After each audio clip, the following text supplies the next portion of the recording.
Good morning সকলকে। আমি সিপ্রা। দিনটি ছিল 20 জুন, জামাই ষষ্ঠীর দিন। তাই আমি আর ইন্দ্র রেডি হয়ে চললাম সে বাড়ির উদ্দেশ্যে। তার আগে তো আমাদেরকে কিছু কেনাকাটা করে নিয়ে যেতে হবে, জামাই ষষ্ঠী বলে কথা। তো চলে গিয়েছিলাম সিটি সেন্টার মলে। দুজনে মায়ের জন্যই কিন্তু আগে থেকে শাড়ি কিনে রেখেছিলাম, বাবার জন্য কিছুই কেনা হয়নি। তাই গিয়েছিলাম সিটি সেন্টারে।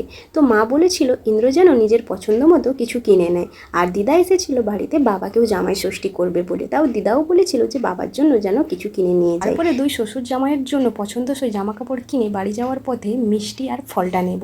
যেই দোকানে আমরা মিষ্টি কিনতে গিয়েছিলাম ওই দোকানের প্রত্যেকটা মিষ্টি খুব সুন্দর ছিল। দোকানটির নাম ছিল গন্ধেশ্বরী। রাস্তায় যেতে যেতে দেখলাম একটি ফলের দোকান, সেখান থেকে নিয়ে নিলাম আম।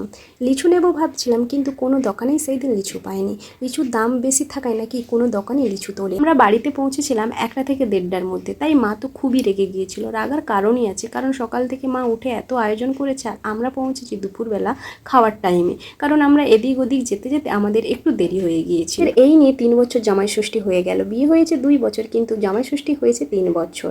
আমরা যাওয়ার পরেই দুই জামাইকে ষষ্ঠী নেওয়ার জন্য বসিয়ে দিল। প্রথমে দিদা করলো দিদার জামাইকে ষষ্ঠী, তারপরে মা দাঁড়িয়ে দাঁড়িয়ে দেখছে কখন জামাইকে ষষ্ঠী করবে।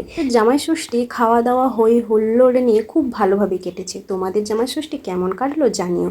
আমি এখানেই ভিডিওটি শেষ করলাম।